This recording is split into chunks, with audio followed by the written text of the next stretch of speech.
Have you allowed any dreams to get buried in you? At one time, you believed you could do something great. I do not believe that any of us have dreams that were not given to us for the purpose of accomplishing those particular dreams. All of us have things that we're believing for, something that we want to accomplish. Deep down, we know it's a part of our destiny. We can feel it so strongly. But then we hit some setbacks. We didn't get the promotion. The medical report wasn't good. Or a relationship didn't work out. Life has a way of pushing our dreams down. They can become buried under discouragement, buried under past mistakes. It's easy to settle for mediocrity even though we have all this potential buried on the inside. What did you used to be excited about? Now you think it's been too long, it's too big, it's not possible. You don't think you could write the book, finish school, see a marriage restored, start the business, no, get your passion back. You have not missed your opportunity. You have not had too many bad breaks. You're not lacking. You didn't get shortchanged. When God breathed life into you, He put in you everything you need to fulfill your destiny. Get your shovel and start digging that dream out. Some of you have done this so long, you need a backhoe. You need some heavy equipment. That dream is way deep, but you can dig it out. You can bring it back to life. It starts in our thinking, in what you're believing, in what you're saying. No more, it's never going to happen. I'll never break this addiction. I'll never live in a nice house. I'll never finish college. See, sometimes we can't say, I can do that. But what we can say, that it's possible that I can have my dream.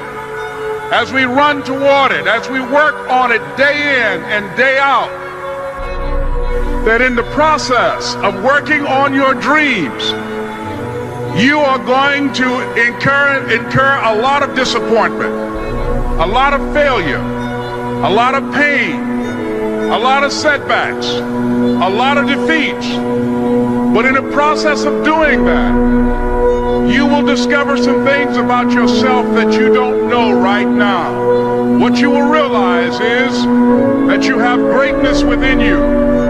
What you'll realize is that you're more powerful than you can ever begin to imagine.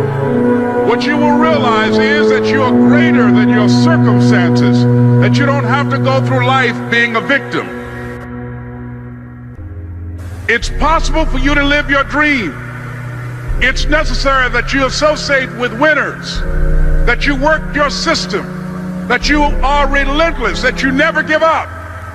It's you. You've got to take personal responsibility. You've got to make it your personal business to make it happen. And you've got to resolve within yourself that I can do this, that it's hard, but you've got to say, I'm the one. When you have a dream, you're going to have some detractors. People will get jealous, try to make you look bad, try to talk you out of it. Say things like, you really think you can get that promotion? You don't have the experience, the talent. I don't think so. Let that go in one ear and out the other. People don't determine your destiny. I say this respectfully, but sometimes your relatives won't celebrate you. Sometimes the people closest to you will be the least supportive. Don't get distracted fighting battles that don't matter. Trying to prove to them who you are, trying to convince them how they should be for you. You don't need their approval. What stirs them up is the fact that you're moving forward, pursuing your destiny. They would love to convince you to keep your dream buried so you don't rise higher and make them look bad. They don't realize God has put dreams in them. If they would stir it up, they could fulfill their purpose. Successful people, people that have a dream, don't waste their valuable time looking at what everybody else is doing. They're too busy focused on what God has put in their own heart. Bottom line, the enemy targets people who have a dream. He'll use opposition, discouragement, delays, jealousy, everything he can to try to convince you to bury that dream. If you're going to reach your highest potential, you have to make up your mind that you are in it for the long haul. You're not going to let people talk you out of it. Circumstances discourage you. Delays cause you to give up. Critical people cause you to get distracted. You're going to stay focused on your goal.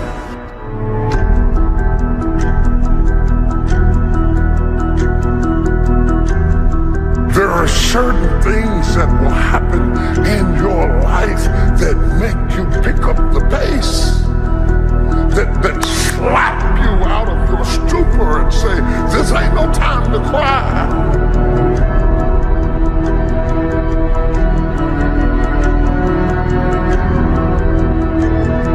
Because success is never an accident, and if you don't want it, get out of my way.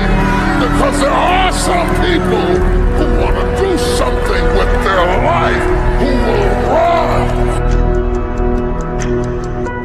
I would rather aim for the stars and not hit them than to not aim at all.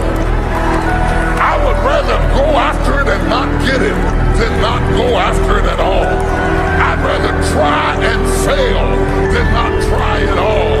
I don't want to live with the idea, wonder what would have happened had I done more with my life. I'm gonna go for it, come hell or high water. I'm going after my destiny. Because there are some things in your life that will make you run.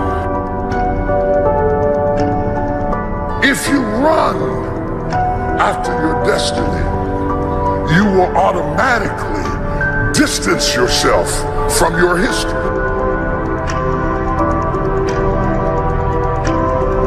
The one thing I can tell you for sure is that nothing is for sure. Run. Run. You gotta run. You gotta run after your destiny. You gotta run after it. You gotta run after your destiny. You gotta run after your destiny. You gotta run after your destiny. You gotta run after your destiny. You gotta run after it. You gotta run. I'm getting ready to run. Give me some space, cause I'm getting ready to run. Get up out of my face, cause I'm getting ready to run. Don't have time for what you're talking about, cause I'm getting ready to run. I'm gonna run! I didn't get it till I got to this age, but I'm gonna start running. I messed up junior high, but now I'm gonna start running. I messed up high school, but now I'm gonna start running. The moment you get the word, you ought to run. The Bible said, the day you hear my voice, harden not your heart. When God gives you a chance at an escape, don't be cute. Run after your living. My God, run! Run! Do y'all hear me? Run! Run after your living. Run after it. Run after it. Run! Don't be ashamed. Run! You gotta run after your destiny. You can't stroll after your destiny. You can't walk after your destiny. You gotta run. How you give your life, to give the best that you have, to give love, to give encouragement, to give help, to give support. If that's what your life is about, whatever you put out here, ladies and gentlemen, I guarantee you it's going to come back. Now, the reason that most people don't give is because they operate out of a consciousness of scarcity. They don't believe that there's enough to go around. They can't see themselves having the capacity to give. They don't believe that they have anything to offer. They don't see themselves as an opening for the universe to work through. So if you begin to look at this new era that we're in, begin to see yourself as an opening for the universe to move through, to work through, to make a difference in life. See yourself being used by life to improve the quality of life, to expand and to grow. Most people have a very limited view of themselves and a very limited view of the universe, do not see their relationship to the universe, and cannot see how energy and things can flow through them. I love Gibran and the prophet. Then said a rich man, speak to us of giving, and he answered, you give but little when you give of your possessions, but it's when you give of yourself that you truly give. Gibran goes on to say, there are those who give little of the much which they have, and they give it for recognition, and their hidden desire makes their gifts unwholesome. And we know people who give only to be recognized.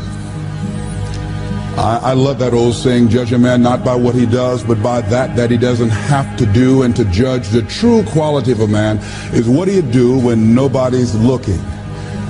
Gibran goes on to say something else important. He says, and there are those who have little and give it all. These are the believers in life and the bounty of life.